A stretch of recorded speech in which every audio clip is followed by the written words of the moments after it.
यह है पांचवा वर्ग। वही चंपा नगरी है। सुधर्मा स्वामी के सानिध्य में बैठे हुए उनके शिष्य हैं।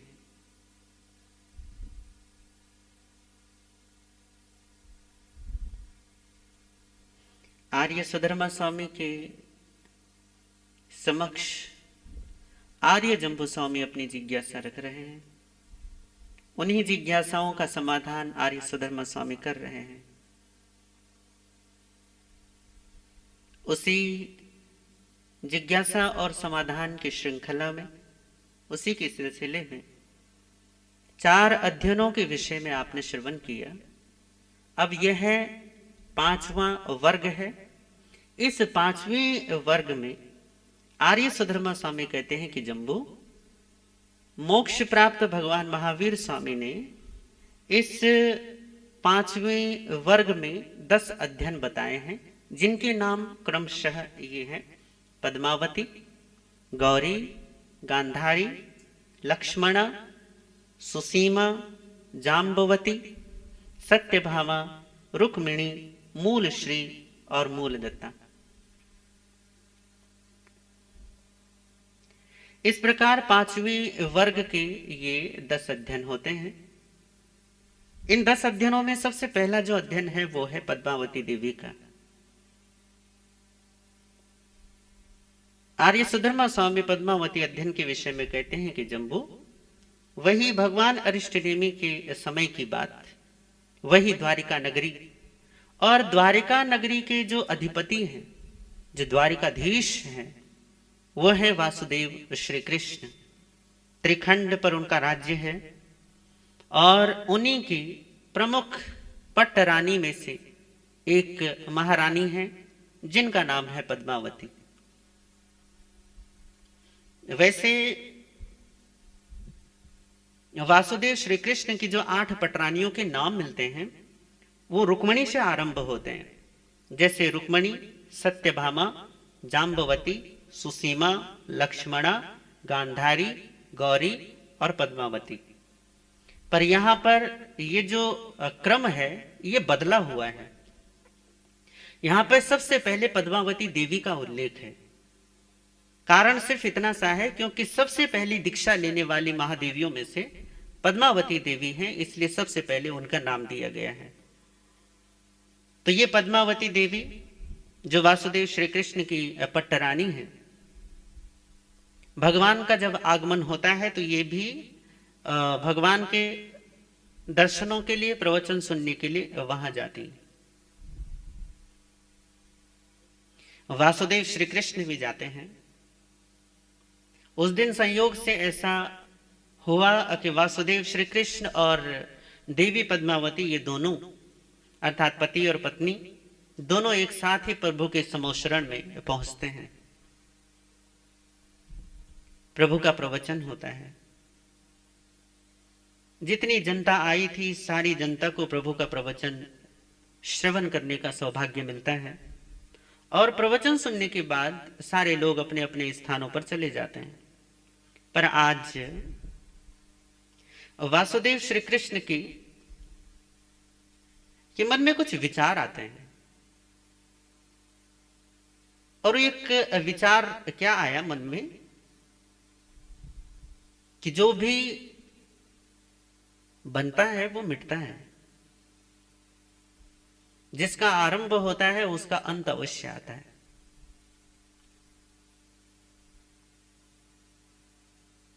जिसका जन्म है उसकी मृत्यु अवश्य है, जिसकी शुरुआत है उसका समापन भी तो है।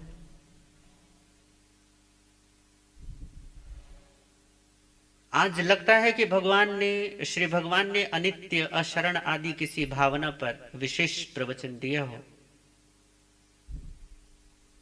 तो मन में बड़ी एक भाव पैदा हुआ कि मेरी ये नगरी द्वारिका, जो आज पूरी धरती पर विख्यात है,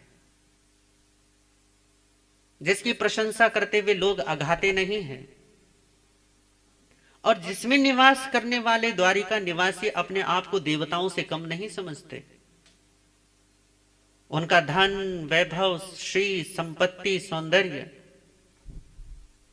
आज देवराज इंद्र की अलकापुरी, उसकी समानता करने वाली हमारी ये नगरी है। पर इसका भी तो निर्माण किया गया है, और यदि यह निर्मित है तो इसका अंत भी होगा। हमने अपने पराक्रम से, अपने पुरुषार्थ से इसे अर्जित किया है, इसका निर्माण किया है,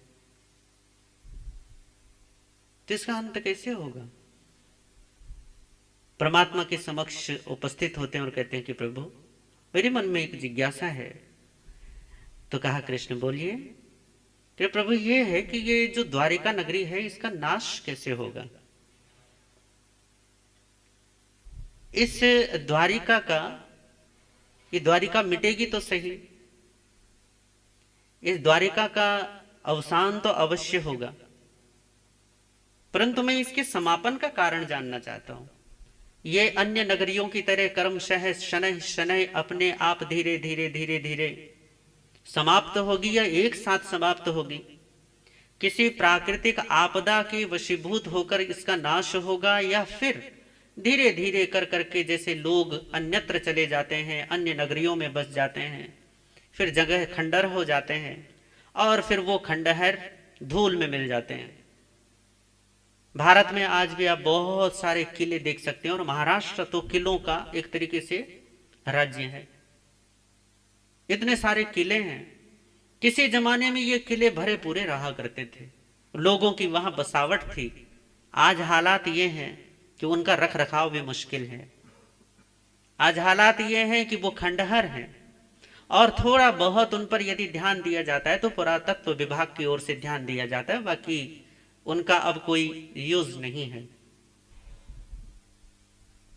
तो श्री कृष्ण ने भी भगवान से यही पूछा कि प्रभु ये शनैः शनैः अपने आप ही खंडहर में तब्दील हो जाएगा, बदल जाएगा, या फिर किसी प्राकृतिक आपदा में, जैसे कि समुद्र के किनारे ही बसा हुआ है, कुछ उल्लेखों के अनुसार समुद्र के ही बीच में वो उसका निर्माण था, कि ये समुद्र के पानी से या फिर किसी आग से या फिर किसी भूकंप से ये गिरेगा, इसका नाश कैसे होगा आप बताइए। तो प्रभु ने कहा कि श्री कृष्ण इसके नाश के 3 कारण हैं, और उन 3 कारणों में सबसे पहला कारण है ये शराब के कारण नष्ट होगी। दूसरा कारण है अग्नि, और तीसरा कारण है द्वैपायन ऋषि, जो इसी रेवतगिरी पर्वत के नीचे तलहटी में अपनी तपस्या में लीन है। उन द्वैपायन ऋषि के कारण, अग्नि के कारण और सुरा अर्थात शराब के कारण इस द्वारिका नगरी का नाश होगा। जब भगवान से यह संदेश पता चला कि अरे ये तो हमारे ही सामने ऐसा होने वाला है, ये तो हमारे ही समक्ष इस तरीके से होने वाला है, और भगवान कह रहे हैं कि तुम्हारी सामने सब कुछ हो जाएगा। शराब से, अग्नि से और द्वैपायन ऋषि, इन 3 कारणों से तुम्हारी नगरी तुम्हारे ही सामने धू धू करके जल जाएगी,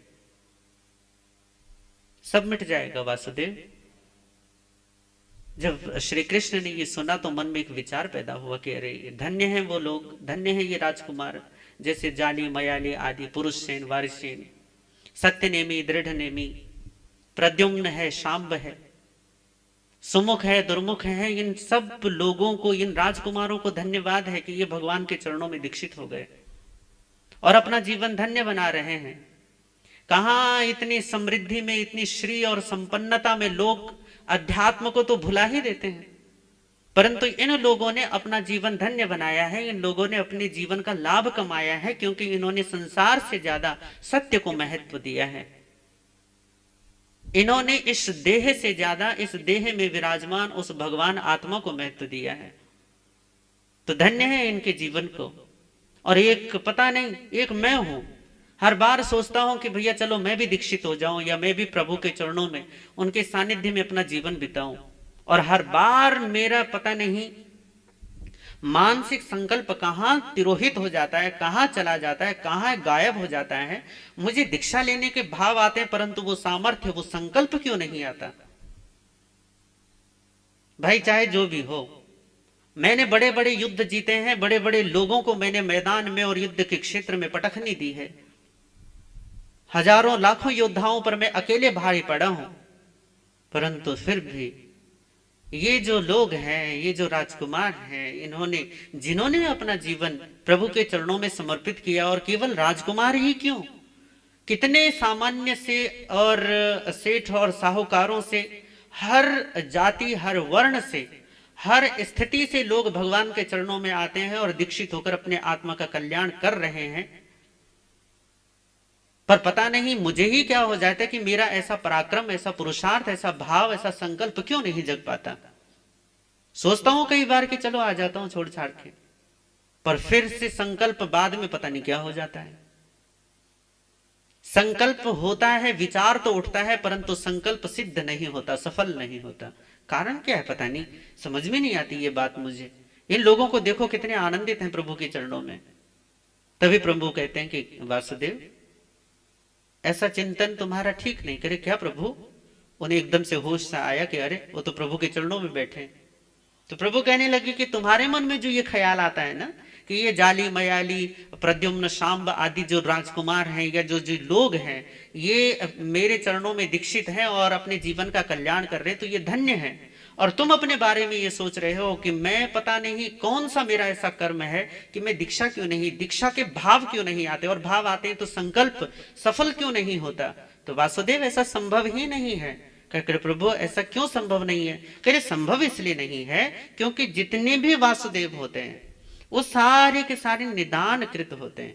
निदान कृत अर्थात पूर्व जन्म में कठोर तपस्या करते हैं, घोर तप करते हैं, और उस तपस्या को वो दांव पर लगा देते हैं। दांव पर ये लगाते हैं कि अगर मेरी तपस्या का बल हो तो मैं वासुदेव बनूं और वासुदेव पद का भोग करूं। हे वासुदेव, क्योंकि सारे के सारे वासुदेव, ये नियम ही ऐसा है कि नियम से अपनी तपस्या को दांव पर लगा के निदान करके वासुदेव बनते हैं। तो जब तक उस निदान का पूरा भोग ना हो जाएगा, जब तक उस निदान की परिसमाप्ति ना हो जाएगी, और निदान की परिसमाप्ति तब होगी जब वासुदेव पद का पूरा भोग हो जाएगा। और वासुदेव पद का भोग तब तक चलता है जब तक पूरा जीवन, पूरी आयु चलती है। तो इसलिए वासुदेव, क्योंकि तुम भी निदान कृत हो, पहले जितने वासुदेव हुए हैं वो सारे के सारे निदान कृत हुए हैं, आगे जितने भी वासुदेव होंगे वो सारे के सारे निदान कृत होंगे। और वर्तमान में इस पूरे के पूरे त्रिछे लोक में या इस मध्य लोक में जितने भी वासुदेव हैं वो सारे के सारे निदान कृत ही होते हैं। वो निदान से ही वासुदेव बनते हैं, ऐसा नियम है।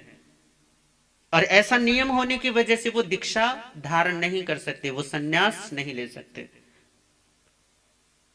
अच्छा प्रभु, ये समस्या है। तभी मैं कहूं कि भाई विचार तो इतना आता है, भाव तो इतना आता है, पर भाव मेरे सफल क्यों नहीं होते। आज मुझे पता चला कि ये सब कुछ, ये कारण क्या है।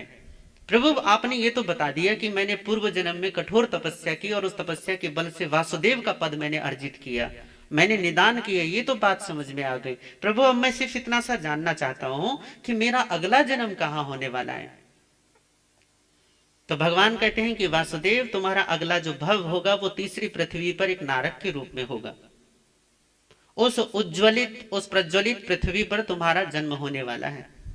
फिर प्रभु वहां?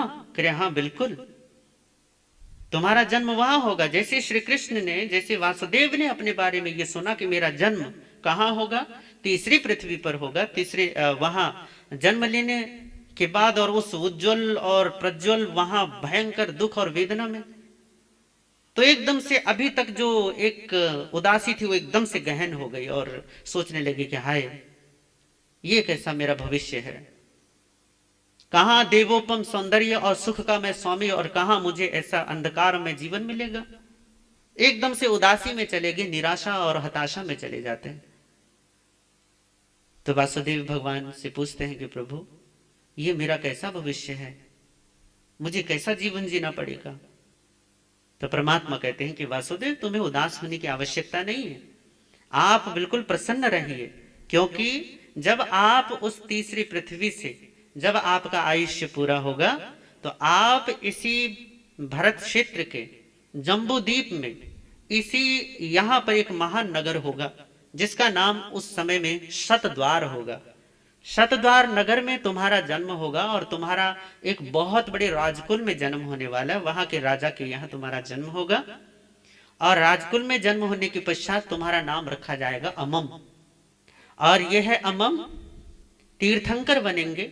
जैसे आज मैं एक तीर्थंकर के रूप में विद्यमान हूं, वैसे ही तुम भी एक तीर्थंकर बनकर विद्यमान रहोगे। जैसे मेरे निमित्त से कितने ही जीव, कितने ही भव्य प्राणी मोक्ष की यात्रा कर रहे हैं, उस समय में तुम्हारे सानिध्य में रहकर तुम्हारे निमित्त से पता नहीं असंख्य लोग मुक्ति के मार्ग पर आगे बढ़ेंगे। इसलिए वासुदेव, तुम्हें किसी भी प्रकार से दुखी होने की जरूरत नहीं है। ये दुख, ये अपने मन से क्लेश हटा दो। तुम भी त्रिलोकाधिपति बनकर, इस संसार का उद्धार करता बनकर इस संसार में विचरण करोगे और अंततः अपने सारे कर्मों से मुक्त होकर सिद्ध बुद्ध और मुक्त हो जाओगे, निर्वाण को प्राप्त कर लोगे।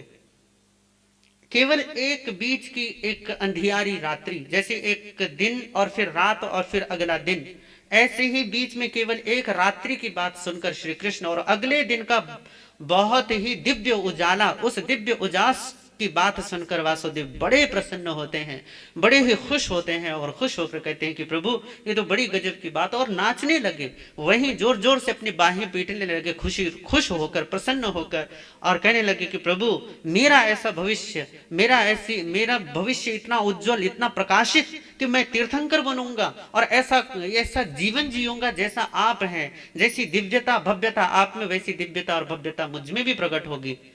मैं तो धन्य हो गया, मैं तो कृत पुण्य हो गया। और ऐसा कहते हुए भगवान को वंदना करते हैं, प्रदक्षिणा करते हैं और अपने महलों में वापस आते हैं। और जहां उनकी राजसभा थी, राजसभा में आते हैं। राजसभा में आते ही अपने सिंहासन पर बैठकर एक उद्घोषक को बुलाते हैं और कहते हैं कि सुनो। उद्घोषाता जी बोलिए। कहते जाओ नगर में और जितने भी दुराहे हैं, तिराहे हैं और चौराहे हैं, जहां जहां लोगों की भीड़ जुटती है, जहां जहां लोग सुन सकते हैं, उन सारी जगहों पर जाकर तुम और तुम्हारे साथी पूरी की पूरी द्वारिका नगरी में घोषणा करो कि वासुदेव श्री कृष्ण पूरे नगर वालों को घोषित कर रहे हैं, बता रहे हैं और बताना चाहते हैं और कहना चाहते हैं कि जितने भी लोग इस नगर में हैं, उन सब लोगों को दीक्षा लेने की अनुमति है, परमात्मा के चरणों में संन्यस्त होने की आज्ञा है। यदि किसी को ऐसा लगता है कि मेरे पीछे मेरे परिवार का क्या होगा, मेरे बच्चों का क्या होगा, मेरे माता पिता का क्या होगा, यदि इस प्रकार कोई पारिवारिक समस्या हो और वो इस समस्या के कारण दीक्षा न ले पाते हो, तो जाओ और कहो कि वासुदेव कृष्ण तुम्हारे पश्चात तुम्हारे परिवार का रखरखाव करेंगे या तुम्हारी जिम्मेदारियों का वहन करेंगे। उन्होंने कहा जी। और वो पूरी नगरी में घूम घूम कर वासुदेव श्री कृष्ण के इस आदेश को पारित करते हैं। पूरी नगरी में आग की तरह यह सूचना फैल जाती है कि वासुदेव श्री कृष्ण ने क्या कहा है। और इधर वासुदेव श्री कृष्ण ने जब ये घोषणा पूरी नगरी में करवाई, वो व्यक्ति वापस आया और वापस आने के बाद उन्होंने कहा कि जी हमने ऐसा संदेश दे दिया। तो कहा हाँ, एक संदेश और है और उस संदेश को भी नगरी में देना है, उस पर भी हमें पालन करना है। पर अभी नगर में केवल इतना बता दो कि द्वारिका नगरी में, जो हमारी ये द्वारिका नगरी है, ये शराब की वजह से, अग्नि की वजह से और द्वैपायन ऋषि की वजह से नष्ट होने वाली है। तो ऐसा सारी नगरी में सब लोगों में सूचित करवा दो, सब लोगों को बता दो, ताकि इस वजह से भी लोगों में वैराग्य का प्रकटन हो, उनके मन में वैराग्य का भाव आए कि जब सोने से बनी हुई ये दिव्य नगरी भी जब इस तरीके से नष्ट हो सकती है, तो इस मिट्टी से बने शरीर की औकात क्या है। तो ये घोषणा जब नगरी में करवाई तो बहुत कहते हैं कि हजारों के तादाद में लोगों ने दीक्षा का मन बनाया। और दीक्षा का केवल मन नहीं बनाया, बल्कि दीक्षा धारण करके प्रभु के चरणों में संन्यस्त हुए। इस महान दीक्षा की दलाली का फल कृष्ण को यह मिलता है कि अगले जो 24 हैं उसमें वो क्या बनेंगे, 12वें तीर्थंकर अमम नाथ के नाम से प्रसिद्ध होंगे। पर खैर, कहानी बात यही समाप्त नहीं होती। इधर श्री कृष्ण ने तो पूरे नगरी में ये ढिंढोरा पिटवा दिया। उनकी महारानी पद्मावती, जो भगवान के उपदेश सुनने के लिए गई थी, दर्शन के लिए गई थी, उन्होंने भगवान का जब उपदेश सुना और उपदेश श्रवण में उन्होंने भी द्वारिका की इस विनाश लीला का सारा कथन श्रवण किया। मन में उनके भी बड़ा वैराग्य भाव पैदा होता है और वैराग्य भाव पैदा होकर परमात्मा के पास आती हैं और कहती हैं कि प्रभु, आपके श्री चरणों में दीक्षित होना है, बस मैं अपने पति श्री कृष्ण की आज्ञा लेकर आती हूँ और दीक्षित होती हूँ। वो महलों में वापस आती हैं और वासुदेव श्री कृष्ण जहां होते हैं वहां जाती हैं। वासुदेव श्री कृष्ण से कहते हैं कि हे स्वामी, दीक्षा लेना है, मैं आपसे एक आज्ञा की प्राप्ति के लिए आई हूँ, चाहती हूँ कि आप मुझे आज्ञा दें। कहे हाँ देवी बोलिए। फिर बात यह है कि आज आपके साथ मैं भी भगवान के समोसरण में गई थी। करे हाँ हाँ मैंने देखा था, आप भी वही थे। करे बस आपको तो बस इतना बताने आई हूँ कि मैं आज उपदेश सुना, मन में बड़ा वैराग्य और बड़ा संवेग जगह है, तो आप मुझे आज्ञा दें कि मैं दीक्षा धारण कर लूं। तो वासुदेव कहने लगे ठीक है, ये तो बहुत अच्छी बात है। अरे मैंने अभी अभी नगरी में सारे के सारे दूतों को भेजा है कि वो नगर में घोषणा कर दें कि जितने भी लोग दीक्षा लेना चाहते हैं वो सब दीक्षा ले सकते हैं और उनके पीछे उनकी सारी जिम्मेदारी वासुदेव श्री कृष्ण उठाएंगे। और यदि मेरे घर से कोई इस काम को आरंभ करता है तो ये तो बड़े सौभाग्य की बात है पद्मावती। देखो तुम मेरी प्रिय महारानियों में से एक रही हो, तुम मुझे प्राणों से भी अधिक प्रिय हो, परंतु तुम्हारा ये जो निर्णय है इसने आज मुझे इतना प्रसन्न किया है कि मैं तो पूरे नगर में ढिंढोरा पिटवा रहा हूं कि जिसको दीक्षा लेनी ले लो, पर अपने घर में मुझे पता ही नहीं चला कि तुम भी तैयार हो जाओगे। देखो यदि लोगों को, नगर वालों को पता चलेगा कि पट्ट महारानी पद्मावती भी दीक्षा ले रही है तो तुमसे कितनी नारियों को प्रेरणा मिलेगी, कितने लोगों को प्रेरणा मिलेगी पद्मावती कि ये यदि पट्ट महारानी होकर, पट रानी होकर भी यदि दीक्षा ले सकती हैं तो हम क्यों दीक्षा नहीं ले सकते। तो निश्चित तौर पर तुम्हें दीक्षा लेनी चाहिए पद्मावती। और पद्मावती का बहुत बड़ा दीक्षा का अभिषेक किया जाता है, हजारों घड़ों से उनका स्नान करवाया जाता है, बहुमूल्य वस्त्र आभूषणों से उनको आभूषित किया जाता है, 1000 लोगों से उठाई जाने वाली बहुत बड़ी पालकी में पद्मावती को बिठाया जाता है। एक तरफ बलदेव, दूसरी तरफ वासुदेव स्वयं पालकी को उठाते हैं और उठाकर हजारों लोगों से उठाई जाने उस पालकी के द्वारा पद्मावती देवी रेवतगिरी सहस्राम्रवर, जहां भगवान अरिष्टनेमि विराजमान हैं, वहां पहुंचती हैं। भगवान के चरणों में जाते ही पद्मावती को अपनी गोदी में उठाकर भगवान वासुदेव श्री कृष्ण प्रभु के चरणों में आते और कहते हैं कि प्रभु, ये मेरी महारानी पद्मावती है जो मुझे आज तक प्राणों से प्रिय रही है, जिसने मुझे अपार प्रेम दिया और जिस पर मैंने भी अपार वात्सल्य लुटाया है। इसने मुझे अपार सुख की अनुभूति करवाई और यदा कदा अपनी तरफ से भी भरपूर सुख प्रदान करने की कोशिश की है। देव, आप जानते हैं इस पद्मावती देवी को देखना तो बहुत दूर की बात है, इसका नाम सुनना भी लोगों के लिए बड़ा सौभाग्य है। और आज मैं आपको अपनी इस पद्मावती महारानी को शिष्या के रूप में आपको प्रदान करता हूं। भगवान ने उन्हें शिष्या के रूप में स्वीकार किया।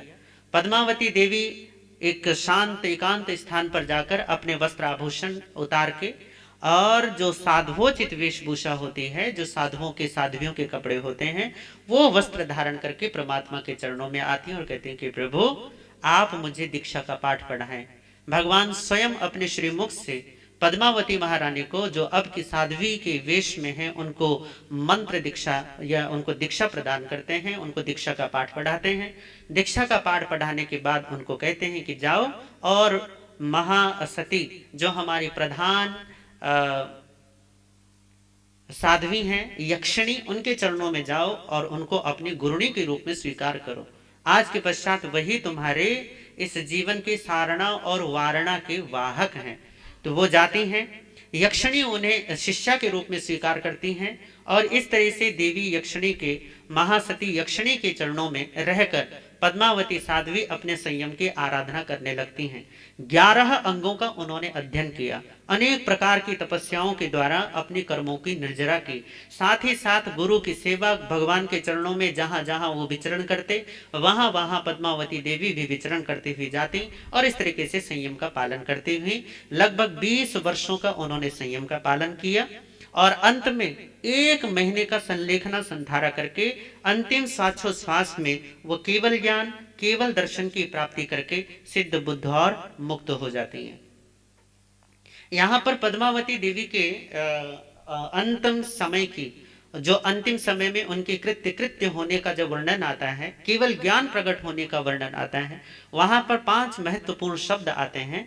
उनमें शब्द आते हैं, उनके जो अर्थ हैं वो बहुत गंभीर हैं और बहुत समझने लायक हैं। उनमें से कि कोई भी जीव, जब हम कहते हैं ना कि वो सिद्ध हो गया, बुद्ध हो गया, मुक्त हो गया, अब हर आत्मा के साथ आप ये देखोगे कि वो सिद्ध हो गया, बुद्ध हो गया, मुक्त हो गया,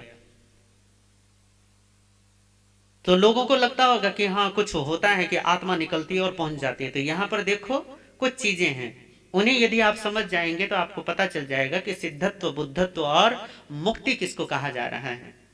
सबसे पहले कहा है कि सर्व पदार्थों को जान लेता है। यह है सर्वज्ञता की, केवल ज्ञान की स्थिति, जहां केवल ज्ञान बिल्कुल वैसे ही दर्पण जैसे, जैसे दर्पण में जहां जहां उसका मुख होता है वहां की सारी चीजें दर्पण में क्या हो जाती हैं, झलक जाती हैं। अब केवल ज्ञान क्योंकि परिपूर्ण ज्ञान होता है, कोई मिलावट, किसी प्रकार का मल मैल, किसी भी प्रकार की गंदगी या पदार्थ का कोई भी आक्षेप उसमें नहीं होता, कोई मिलावट नहीं होती, तो आत्मा में सहज एक दर्पण की तरह गुण प्रकट हो जाता है, जिसकी वजह से तीनों लोकों और तीनों कालों के समस्त पदार्थ उसमें एक साथ झलकने आरंभ हो जाते हैं, बिल्कुल दर्पण की तरह। तो जब भी कोई जीव केवल ज्ञान की प्राप्ति करता है, और क्योंकि पद्मावती महारानी ने भी केवल ज्ञान की प्राप्ति की, तो उनको ये प्राथमिक गुण प्रकट हुआ कि वो समस्त पदार्थों को एक साथ जानने लगी, एक साथ देखने लगी। आप कहोगे कि इतना सब बवंडर खड़ा करने की क्या जरूरत है, एक आत्मा को जान लो तो सब कुछ जान लिया जाता है। निश्चित ही आत्मा को जानना प्राथमिक चरण है, परंतु आत्मा का गुण क्योंकि जानना है तो अपने साथ परिपूर्ण ढंग से समष्टि को भी जान लेता है, सबको भी जान लेता है, क्योंकि जानना ही उसका क्या है, गुण है। तो जब जानने में अवरोध मिट जाते हैं तो समस्त उसमें अपने आप झलकना आरंभ हो जाता है। दर्पण में से यदि धूल हटा दी जाए, दर्पण के सामने से पर्दा हटा दिया जाए, तो दर्पण के सामने जो भी होगा वो सब प्रकट उसमें झलकना आरंभ हो जाता है। ऐसे ही आत्मा से जब सारे आवरण हट जाते हैं तो आत्मा में समस्त सर्व जो भी सत्तावान होगा वो सत्ता अपने आप उसमें झलकनी आरंभ हो जाती है, प्रयास नहीं करना पड़ता। पद्मावती देवी ने ये पहला गुण प्रकट किया। दूसरा गुण सर्व कर्म रहित होना, क्योंकि सर्वज्ञता का मतलब ये है कि सारे मल, सारे विक्षेप, सारी मलिनता, सारे कषाय, सारे भीतर की जितने भी क्लेश थे सब मिट गए हैं। अविद्या का, मिथ्यात्व का, अज्ञान के सारे बंधन टूट गए हैं, और इन बंधनों की वजह से भीतर में कर्माश्रव जारी रहता था, कर्म के बंधन जारी रहते थे, जिन्हें हम ज्ञानावरण आदि के नाम से जानते हैं। तो उन सारे कर्मों से क्या हो जाते हैं, छूट जाते हैं। ये दूसरी बात कि जितना भी मैल होगा सारा मैल धुलकर साफ हो जाता है और आत्मा केवल अपनी विशुद्ध सत्ता में रह जाती है। तीसरा कहा कर्मजन्य संताप से रहित हो जाते हैं, क्योंकि जब तक कर्म है तब तक पुरुषार्थ है, अर्थात तब तक किसी न किसी प्रकार का प्रयास रहता है, किसी न किसी तरीके का प्रयत्न शेष रहता है, कुछ न कुछ किया जाता है। क्योंकि कर्म है तो शरीर है, शरीर है तो प्रयास है, प्रयास है तो थकान है, थकान है तो दुख है, दुख है तो संताप है। ये सारे का सारे एक श्रृंखला जुड़ी रहती है। जैसे ही कर्मों की इति आती है, कर्म समाप्त होते हैं, तो आत्मा की निर्मल दशा, सायास दशा, अनायास दशा प्रकट हो जाती है, जहां सारा प्रयत्न, सारा पुरुषार्थ समाप्त हो जाता है अपने आप ही। अभी जो भी पुरुषार्थ, अगर देख लीजिए आपके सामने बोल रहा हूं तो बोलने के लिए भी मुझे कोशिश करनी पड़ती है, सोचना पड़ता है, वचन निकालने के लिए कुछ विचार करना पड़ता है, फिर बोलना पड़ता है, और फिर ये सारा का सारा प्रयत्न जन्य होता है, सब इसमें कोशिश चलती है। परंतु आत्मा के जब सर्व कर्म रहित दशा प्रकट होती है तो आत्मा के सारे प्रयत्न भी क्या हो जाते हैं, समाप्त हो जाते हैं। प्रयत्न समाप्त हो जाते हैं तो थकान मिट जाती है, थकान नहीं होती, थकान का कोई कारण ही नहीं रहा।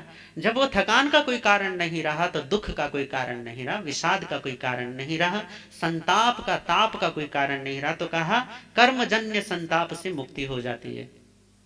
इसके पश्चात अगला, सारे दुखों से मुक्त हो जाता है, क्योंकि कर्म ही समस्त दुखों को पैदा करने वाला है। तो जितने भी दुख कर्मजन्य होते हैं, इसमें सुख को भी लगा लीजिए कि चाहे सुख हो या दुख हो, जो भी कर्म जनित है, जो भी निमित्त से मिला है, वो सब कुछ क्या हो जाता है, उसका समापन हो जाता है। केवल उपादान अपने शुद्ध रूप में रह जाता है। उसके बाद है आखिरी, सिद्ध होना, बुद्ध होना और परिनिवृत्त होना।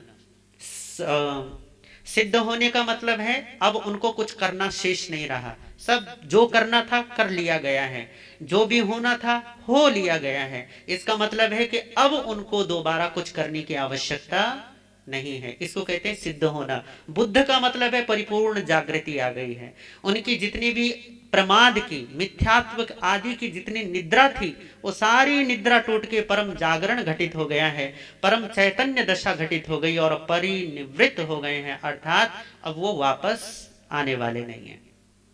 ये 5 गुण देवी पद्मावती ने भी प्राप्त किए और इन 5 गुणों को प्राप्त करके वो सर्वदा के लिए संसार के भव के बंधनों से मुक्त हो जाते हैं। इस प्रकार पद्मावती देवी का यह अध्ययन समाप्त होता है।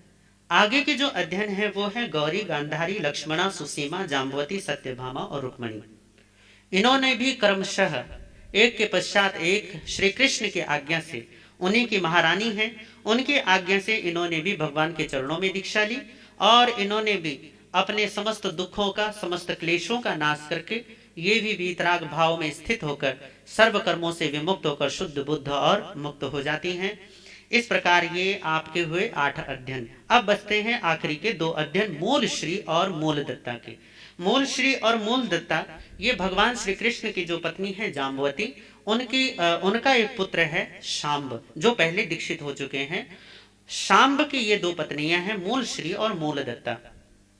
इन्होंने भी भगवान का उपदेश सुना और ये वासुदेव कृष्ण की आज्ञा से भगवान के चरणों में दीक्षा लेती हैं। दीक्षा लेकर ये भी बिल्कुल पद्मावती देवी की तरह 20 वर्षों तक संयम का पालन करती हैं और अंततः ये भी सिद्ध बुद्ध और मुक्त हो जाती हैं। इस प्रकार हमारा ये आज का जो मूल और उसकी व्याख्या है ये समाप्त हो जाती है। पर कुछ अवान्तर कथाएं जो अन्य जगह से यहाँ थोड़ी सी लिंक्ड होती हैं, उन पर थोड़ी सी चर्चा कर लेते हैं, उन पर भी थोड़ी सी बात उन पर कर लेते हैं। आपने सुना कि श्री कृष्ण के पूछने पर कि द्वारिका का नाश कैसे होगा, भगवान ने 3 कारण बताए। पहला कारण था शराब, दूसरा कारण था अग्नि और तीसरा कारण था कि वो द्वैपायन ऋषि के कारण इसका नाश होगा। वासुदेव श्री कृष्ण ने सुन लिया, समझ लिया और बात को समझकर वो वापस महलों में आ जाते हैं। उद्घोषणा करवा देते नगर में। आपने पूरा सुन लिया कि किस तरीके से उन्होंने उद्घोषणा की। कुछ ही दिनों के अंतराल पर पूरी की पूरी एक प्लानिंग करके उन्होंने पूरी नगरी में एक घोषणा करवा दी, क्योंकि हमारी नगरी का नाश भगवान के अनुसार, उनकी दिव्य घोषणा के अनुसार ये नगरी शराब से ही इसका नाश होने वाला है, ये शराब से नष्ट होने वाली है। तो द्वारिका वासियों, इस नगरी से जितनी भी शराब है वो सारी की सारी क्या कर दो, हटा दो। और पूरे के पूरे राजकीय आदेश के द्वारा, पूरी राजकीय आदेश के द्वारा कि भैया ना शराब बनेगी, ना द्वारिका में बाहर से बनी हुई शराब आएगी, ना ही कोई बेचेगा और ना कोई खरीदेगा, ना ही कोई पिएगा।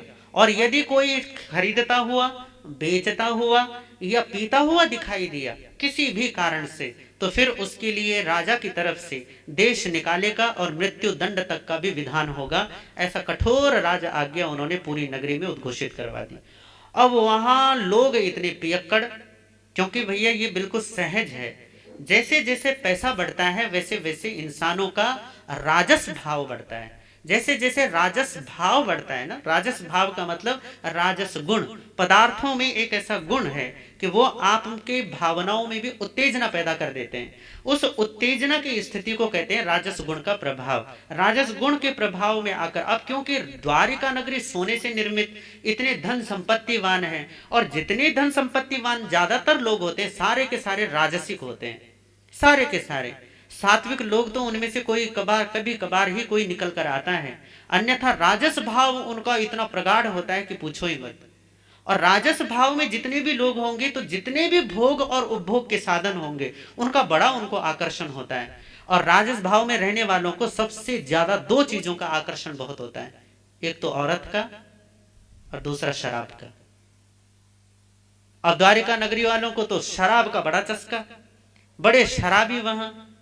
तो सारे शराबियों ने भैया, क्योंकि राजा की तरफ से आज्ञा मिली है, त्रिखंडाधिपति वासुदेव का आदेश पारित हुआ है, तो चलो भैया शराब तो खाली करनी पड़ेगी। तो चलो उठाई अपने शराब, अपने घरों से घड़ों में भर भर के। अब वहां हजारों घड़े भर गए शराब के। अब क्या करें, इतनी सारी शराब इकट्ठी हो गई, अब इसका क्या करें। तो वासुदेव से पूछा गया कि इस शराब का क्या करें। तो वासुदेव ने कहा, रेवतगिरी पर्वत बहुत बड़ा है, किसी एक तरफ जाकर सारी शराब वहां उड़ेल दो। तो लोग गए और सारे के सारे जितनी शराब थी रेवतगिरी पर्वत के एक भाग में जाकर सारे घड़े वहां उड़ेल दिए गए, वहां फेंक दिए गए। और इस तरीके से द्वारिका शराब मुक्त हो गई, द्वारिका में शराब बंदी कर दी गई।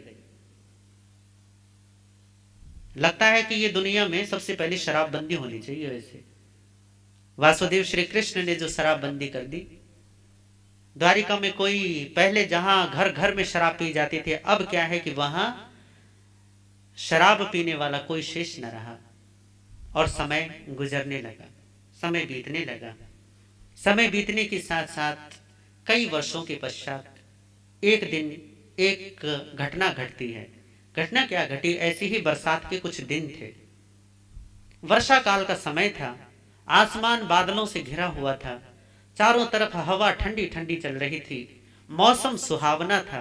और इस सुहावने मौसम में कुछ एक राजकुमार, कुछ नगर के कुछ श्रेष्ठ कुमार, कुछ नौजवान इकट्ठे होते हैं और इकट्ठे होके आपस में सलाह मशविरा करते हैं। एक दूसरे से कहते हैं कि भाई देखो मौसम कितना सुंदर है, और हम घरों में पड़े, नगरी में पड़े, अरे यहाँ सोना चांदी तो भरा पड़ा है, हमारी नगरी की साफ सफाई तो बहुत है, पर यहाँ पेड़ पौधे और प्राकृतिक वातावरण जैसा कुछ नहीं है।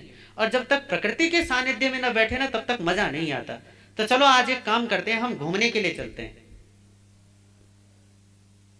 तो सबने प्रोग्राम बनाया, कार्यक्रम बनाया और नगरी से निकल पड़े अपने अपने रथों पे, घोड़ों पे बैठ के, और निकल गए घूमने के लिए। रेवतगिरी क्योंकि पास में ही था, तो रेवतगिरी पर घूमते हैं, फिरते हैं, खेलते हैं, उछलते हैं, कूदते हैं, जो भी है उस जमाने के हिसाब से जो भी खेल कूद होता था। कुछ लोग शिकार खेलकर अपना टाइम पास करते थे, कुछ लोग ताश खेलकर अपना टाइम पास करते थे। तो अलग अलग अलग तरीके के अनेक खेल खेला करते थे। और पूरा दिन उन्हें लगभग आधा दिन हो गया, लगभग आप समझ लीजिए कि 12-1 बज गए। और जैसे ही 12-1 बजे भूख लगी, प्यास लगी, कहने लगे यार प्यास लगी है, पानी चाहिए। अब पानी लेकर कोई चला नहीं घर से, क्योंकि भैया बाहर आ रहे हैं तो कहीं ना कहीं कोई झरना, कोई ना कोई कुछ ना कुछ पानी पीने की व्यवस्था हो ही जाती। तो पानी खोजते हुए कुछ प्यासे लड़के उनमें से वहां आए, संयोग से जहां वो जो द्वारिका निवासियों ने शराब फेंकी थी ना, वहां आ जाते हैं। अब वो पहले से ही गड्ढों में, पहले तो वहां शराब भरी हुई थी और ऊपर से थोड़ी बारिश हुई थी, वो थोड़ा सा और क्या हो गया, पानी और भर गया। अब वहां साफ वो जलाशय जैसा उन्होंने देखा, तो उन्होंने कहा कि चलो भैया पानी पीते हैं। पानी पिया तो वो भैया पहले के पुराने पियक्कड़ रहे होंगे। अब पानी पिया जैसे ही तो एक दूसरे का मुंह देखा, और भैया वो तो गटा गट एक दूसरे को इशारा करते हुए, क्योंकि भैया शराबी को शराब मिल जाए तो उससे ज्यादा अमृत की बात क्या होगी उसके लिए। अब वो पीने लगे, औरों को भी बुलाया जोर जोर से, अरे आओ इधर, वहां क्या कर रहे हो। सारे के सारे आए, सबने पानी चखा, सबको शराब मिली, तो सबने छक के वो पानी पिया। और पानी पीने के बाद नशा चढ़ने लगा धीरे धीरे, और नशे में झूलते हुए अपने अपने रथों पर बैठते रहते। आज तो मजा आ गया, आज तो आनंद ही आ गया भैया, इतने दिन हो गए थे हमने शराब तो क्या भैया, शराब कहाँ, हमारे जीवन का कहाँ, अभी कहाँ, वासुदेव ने ना सब कुछ खराब कर दिया सारा का सारा। अरे भैया कितनी भी अच्छी नगरी क्यों ना हो, हम सोने को चाटेंगे क्या भैया, जो शराब ना होगी, मजा ना होगा जीवन में, तो नगरी में रहने का मतलब क्या है। पर आज तो मजा आ गया, क्या जो भी हो, आज तो इतने वर्षों के बाद आनंद ही आ गया। और एक दूसरे से शराब की बात करते हुए, नशे में झूमते हुए अपने अपने रथों पर बैठकर द्वारका की तरफ वापस आने लगे। और वापसी में अब गजब ये हुआ कि जब वो वापस आ रहे थे, तो वापसी में उनके रास्ते में वही द्वैपायन ऋषि का आश्रम पड़ता है। और द्वैपायन ऋषि के आश्रम को देखकर उन्होंने एक से कहा है, देख आश्रम, दूसरा कहते तो द्वैपायन ऋषि हैं, तपस्वी हैं। करे तुम्हें पता है 3 कारणों में से हमारी जो द्वारिका है ना, उनमें से 3 कारण है नाश होने के, पता है तुम्हें? करे हाँ पता तो है। पहला कारण शराब है, शराब तो फिकवाई दी, कुछ बचा ही नहीं नगरी में अब तो। और दूसरा अग्नि है, आग तो चलो बिना आग के तो कैसे रहेंगे। और तीसरा ये ऋषि बैठा है यहाँ, ये करे काम करते हैं, मौका है हमारे पास, इसको खत्म कर देते हैं। और ना रहेगा बांस ना बजेगी बांसुरी। द्वैपायन ऋषि नहीं होगा तो भैया हमारी द्वारिका कैसे जलेगी, कैसे नष्ट होगा। तो ये काम करते हैं, इसको मार देते हैं। तो सबने आपस में सलाह मशविरा किया और बेचारे द्वैपायन ऋषि जो तपस्वी हैं, 1-1 महीने का उपवास करते हैं। पारने में थोड़ा सा भोजन मिल गया तो ले लेते, नहीं तो दूसरे महीने का उपवास शुरू कर देते। ऐसा जीवन जीने वाला वो बेचारा तपस्वी आत्मा द्वैपायन ऋषि वहां अपने ध्यान में, अपनी साधना में लीन है। और ये सारे के सारे युवक शराब में झूलते झूमते हुए एक आश्रम में प्रविष्ट होते हैं और सारे के सारे एक साथ ऋषि पर टूट पड़ते हैं। कोई मुक्का मारता है, कोई लात मारता है, कोई थप्पड़ मारता है, कोई डंडा मारता है, कोई पत्थर मारता है। और ऋषि बेचारे चिल्लाते हैं कि अरे भैया क्यों मारते हो, क्यों सताते हो, मैंने क्या बिगाड़ा, क्या किया, क्या तुम्हारा नुकसान कर दिया, मुझे छोड़ दो, माफ कर दो, किस लिए मुझे मारते हो। अच्छा तुझे माफ करेंगे, हम बताते हैं तुझे कैसे माफी होती है। हमारी नगरी को नष्ट करेगा, द्वारिका का नाश करेगा तू, तुझे हम ही आज नष्ट कर देंगे, तेरे को आज ही मार देंगे, हम खत्म कर देंगे, तुझे हम बताते हैं कैसे द्वारिका का नाश कर सकता है तू। और बुरी तरीके से उन्होंने उस तपस्वी की पिटाई करी। और आखिरकार पिटते पिटते बेचारे द्वैपायन ऋषि बेहोश हो जाते हैं। और जैसे उसे वो बेहोश हुए तो उन लड़कों ने सोचा कि ये तो मर गया, और उसे मरा हुआ समझ के वो अपने अपने रथों पर बैठते हैं और वापस द्वारिका में आ जाते हैं। द्वारिका में आकर को जिन्होंने अपने घर जाना था घर गए, परंतु उनमें से जो कुछ राजकुमार और कुछ बड़े धनाढ्य घरों के परिवारों के जो युवा थे, वो युवा सीधे अपने रथों को, अपने घोड़ों को धड़धड़ाते हुए दौड़ाते हुए सीधे वासुदेव श्री कृष्ण की राजसभा में पहुंच जाते हैं। वहां भरी पूरी राजसभा लगी हुई है, किन्हीं राजनीति पर या सामाजिक विषयों पर जो भी राजसभा में चिंतन हो सकता है वो वहां चल रहा है। और ये सारे के सारे युवा एकदम से धड़धड़ाते हुए जैसे राजसभा में पहुंचे तो देखा है ये झूम क्यों रहे हैं, शराबियों से लड़खड़ाती हुई चाल है। और दरबार में जाते हुए जोहार किया, नमन किया श्री कृष्ण को और कहने लगे, हे वासुदेव, हे बलदेव, आज आपके लिए हम एक शुभ संदेश लाए हैं। कौन सा शुभ संदेश? ये तुमने शराब, अब वो शराब नहीं, वो तो पानी है। पानी? तुमने शराब पी है? पहले आप हमारा संदेश तो सुन लो। भैया तुम्हारा संदेश तो सुन लेंगे, पर पहले बताओ तुमने शराब पी? नहीं, हमने शराब नहीं पी, हमने पानी पिया। पर शराब में, वो पानी में पता नहीं क्या था कि हमें नशा हो गया। तो क्या करे, ये एक बात बताओ, अब बताओ तुमने वो शुभ समाचार क्या है? करे जी शुभ समाचार ये है कि हमने द्वैपायन ऋषि को मार दिया। श्री कृष्ण को जैसे 1000 बिच्छुओं ने डंक मारा हो ऐसे अपने आसन से तड़क कर उठते हैं और कहते हैं, क्या तुमने द्वैपायन ऋषि को मार दिया? करे जी हमने मार दिया। और भगवान ने तो कहा था, आपने तो कहा था कि भैया द्वैपायन ऋषि की वजह से द्वारिका का नाश हो जाएगा। तो हमने सोचा कि द्वैपायन नहीं रहेगा तो द्वारिका का नाश कौन करेगा, तो हमने उसे मार दिया और हम उसे मार के आ गए। और क्योंकि भैया कहते हैं ना कि बांस नहीं तो बांसुरी नहीं, द्वैपायन रहे नहीं तो द्वारिका का नाश नहीं, इसलिए हम उसे मारकर आ गए। तो कहा वैसे वासुदेव ने और बलदेव ने जैसे ही सुना कि ये हमारी नगरी और वो ये द्वैपायन पर ऐसा अत्याचार करके आए हैं, इन्होंने उस निर्दोष मुनि पर, निर्दोष तपस्वी पर ऐसा घोर अन्याय करके ये आ गए, तो क्या करे, तुम तो मरो अभी, तुम्हें तो बाद में देखा जाएगा। वो जैसे वहां पर खड़े थे वैसे बलदेव को क्या करे, भैया भागो। और दोनों भाई नंगे पैर वैसे ही द्वैपायन के पास दौड़ते हैं।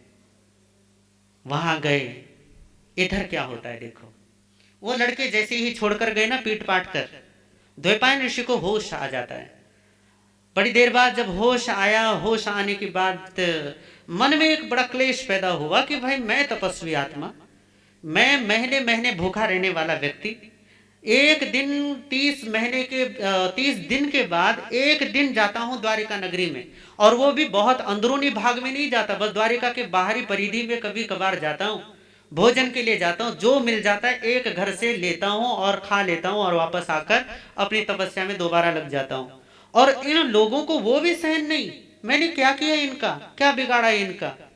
और ये इतनी बुरी तरीके से मुझे पीट कर चले गए, और इतने सचमुच में ही उन्होंने इतनी बुरी तरीके से मारा था कि अब द्वैपायन ऋषि को लग गया था कि अब वो जीवित नहीं रहेंगे, अब वो थोड़ी ही देर में उनका क्या होने वाला है, प्राणांत तो होने वाला है।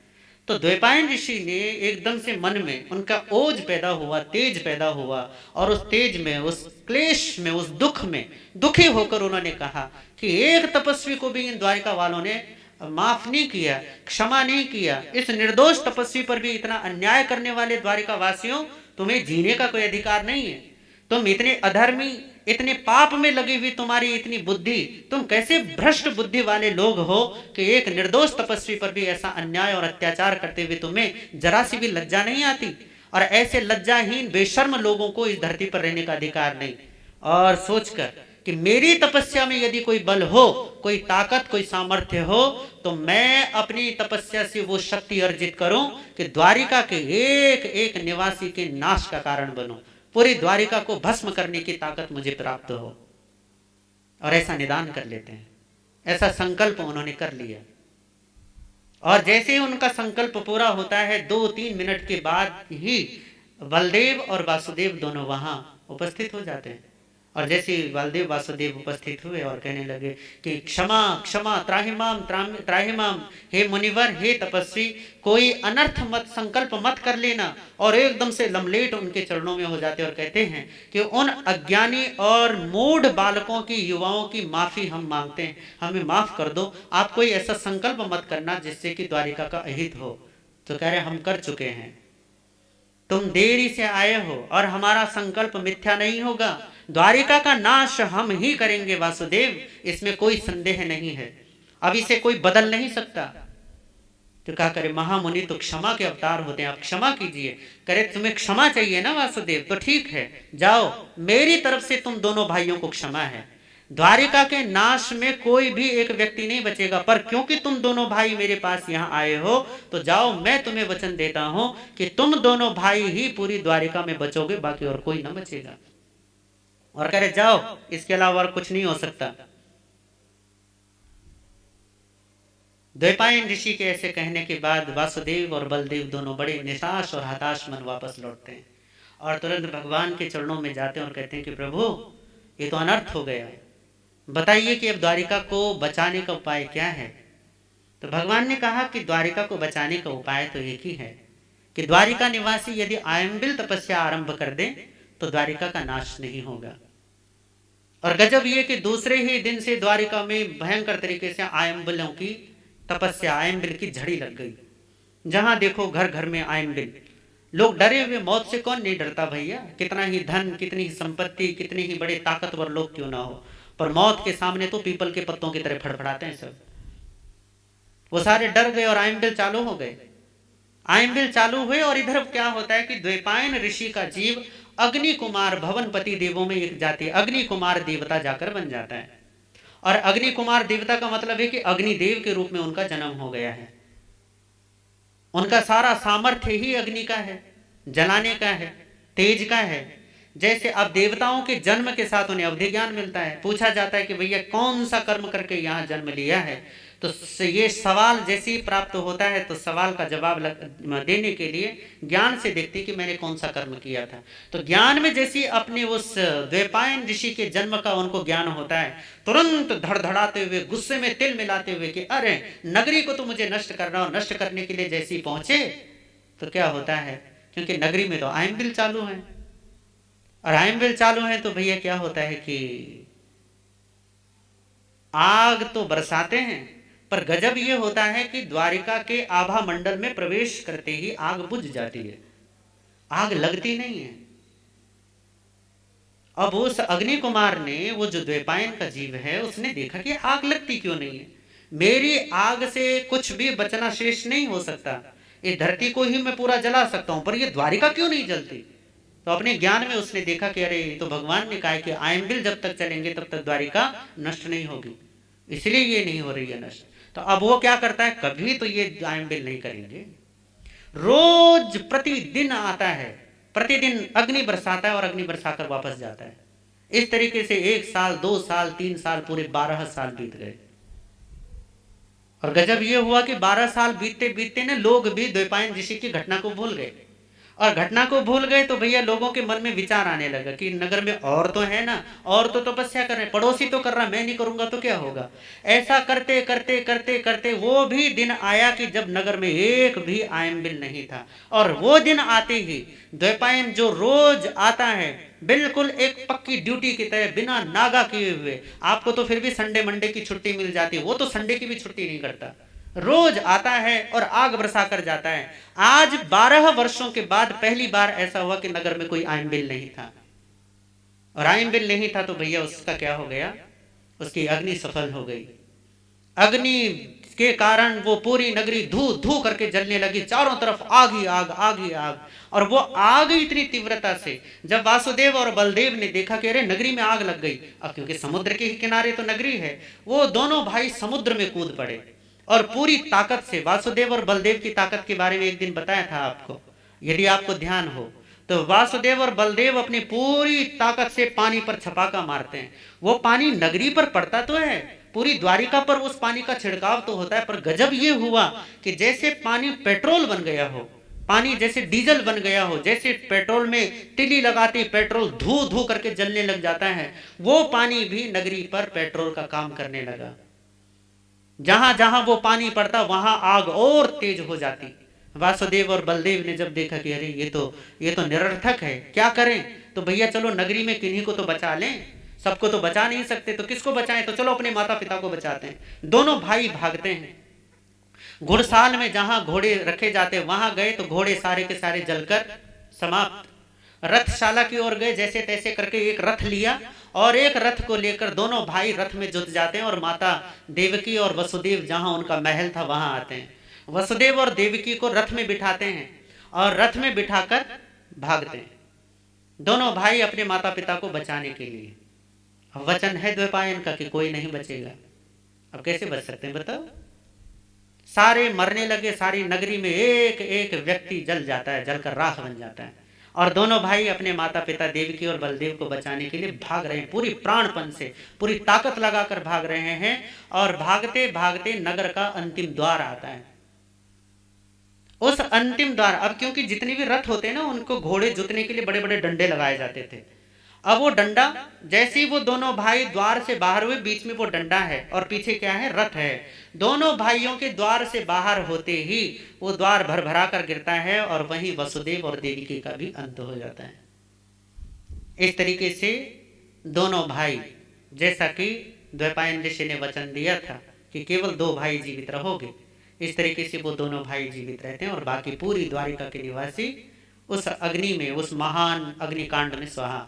3 कारण बताए थे, शराब, अग्नि और द्वैपायन, तीनों वचन इस तरीके से पूरे होते हैं।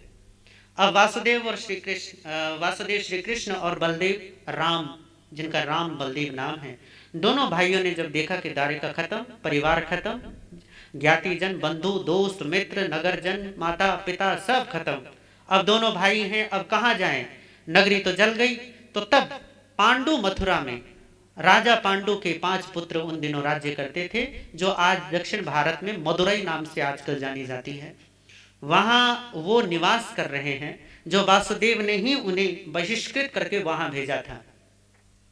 वो कहानी बड़ी लंबी है, उसमें हम नहीं जाएंगे, पर इधर एक घटना और घटती है, उस पर थोड़ी सी नजर दौड़ाते हैं। वो ये है, जब वासुदेव को पता चलता है कि मैं कैसे मरूंगा, उनकी मृत्यु का भी वो बता देते हैं भगवान कि तुम जब अपनी द्वारिका का नाश होने के पश्चात भाई के साथ दक्षिण मथुरा की तरफ जाओगे तो कोशाम्र वन आएगा। कोशाम्र वन में एक न्यग्रोध वृक्ष के नीचे, बड़ का वृक्ष है, उसके नीचे जब तुम अपने पांव पर पांव धरकर जब सो रहे होंगे, तब जरा कुमार उसके कारण तुम्हारा वध होगा और वध होने के पश्चात तुम्हारी मृत्यु होगी। तो जो जरा कुमार है वो उनका सौतेला भाई है।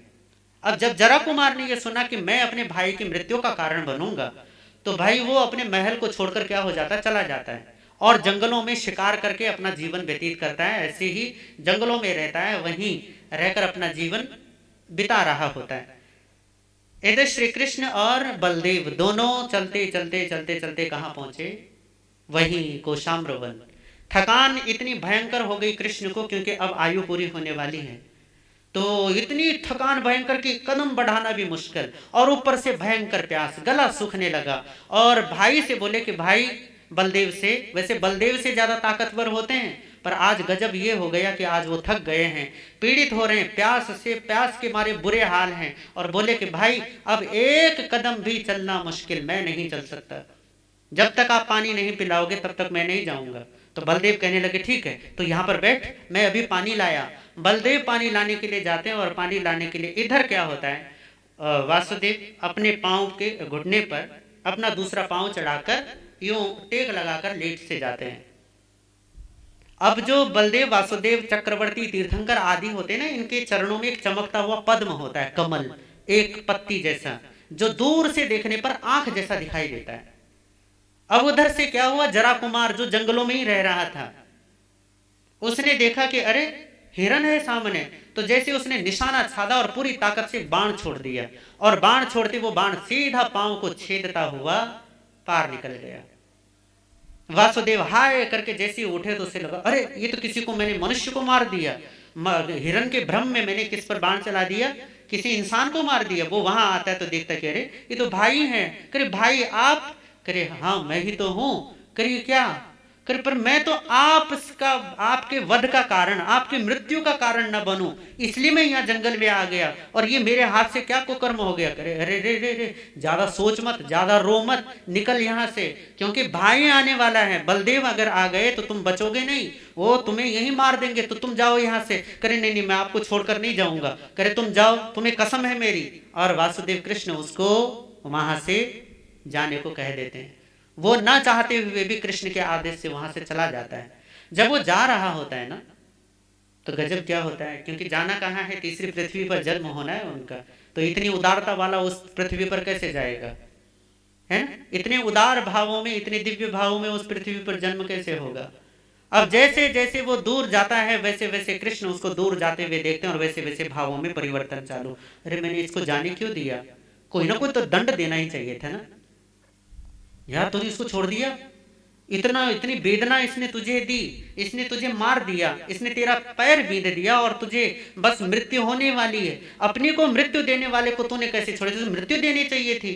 इतने कलुषित भाव पैदा हो गए कि उन्हीं कलुषित भावों में उनका मरण होता है, शरीर छूटता है, और तीसरी पृथ्वी पर जन्म होता है।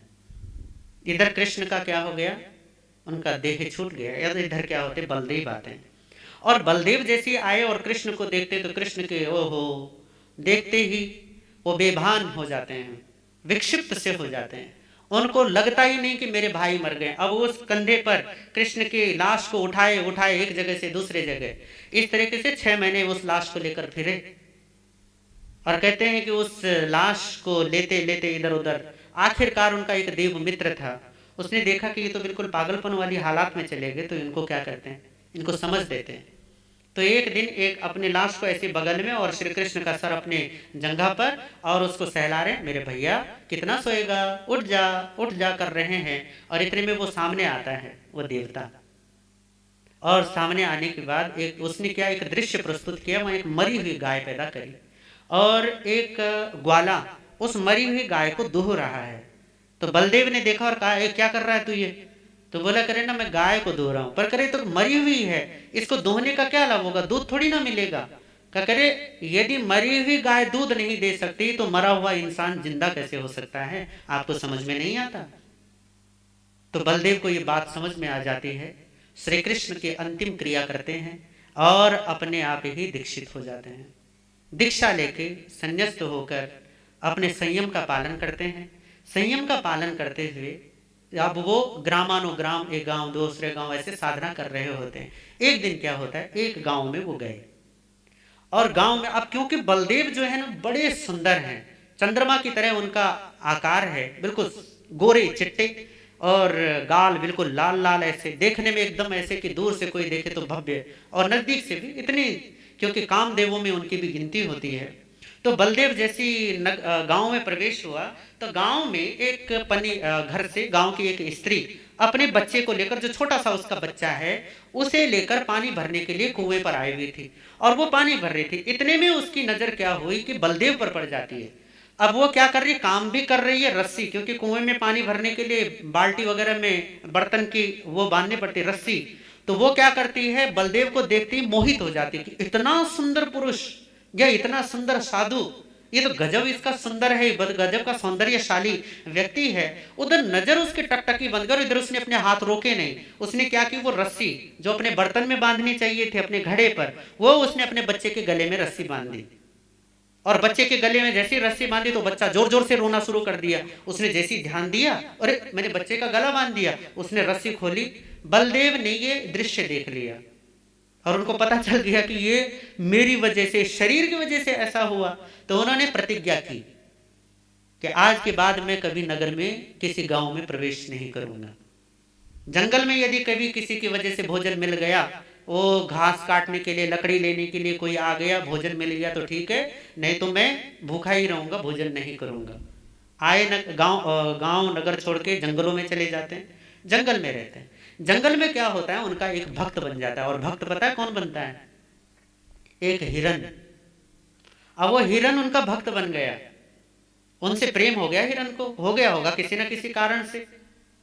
अब वो हिरन क्या करता है, पूरे जंगल में ना इधर उधर कुलांचे भरता रहता है। जब भी उसे कोई व्यक्ति कोई वहां खाता हुआ पीता हुआ दिखाई देता, वो फट से आता बलदेव के पास और बलदेव को वहां ले जाता है।